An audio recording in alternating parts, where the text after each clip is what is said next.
There is no doubt that the Prime Minister has in many ways achieved substantial success in the economy. There is one statistic that I understand is not, however, challengeable, and that is that over her 11 years, the gap between the richest 10% and the poorest 10% in this country has widened substantially. That's right. How can she say at the end of her chapter of British politics that she can justify many people in a constituency such as mine being relatively much poorer off, much less well housed, and much less well provided than it was in 1979?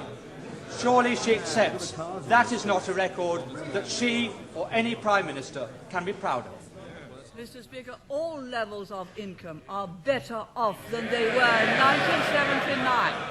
But what the honourable member is saying is that he would rather the poor were poorer, provided the rich were less rich. That way you will never create the wealth for better social services as we have. And what a policy! Yes, he would rather have the poor poorer, provided the rich were less rich.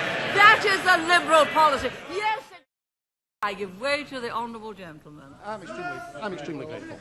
The Prime Minister is aware that I detest every single one of her domestic policies. I think that the honourable gentleman knows that I have the same contempt for his socialist policies as the people of East Europe who have experienced it have it for theirs. I think I must have hit the right nail on the head when I pointed out that the logic of those policies are they'd rather have the poor poorer. Once they start to talk about the gap, they'd rather the gap were that. Down here. That. Not that. But that. So long as the gap is smaller, so long as the gap is smaller, they'd rather have the poor poorer. You do not create wealth and opportunity that way. I'm most grateful to the Prime Minister. Will she tell us whether she intends to continue her own personal fight against a single currency and an independent central bank when she leaves office? No, she's going to be the governor. On the present structure,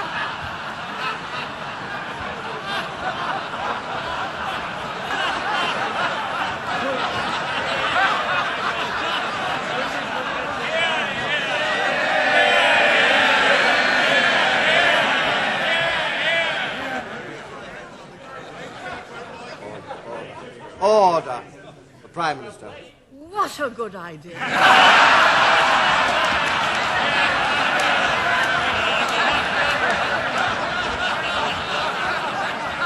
hadn't thought of it. But if I were, there'd be no European Central Bank accountable to no one, least of all to national parliaments. Because the point of that kind of European Central Bank is no democracy, taking powers away from every single parliament and being able to have a single currency and a monetary policy and an interest rate which takes all political power away from us. As my right honourable friend said in his first speech, after the proposal of a single currency is about the politics of Europe. It is about a federal Europe by the back door. So I'll consider the honourable gentleman's proposal. Now, where were we? I'm enjoying this. Right.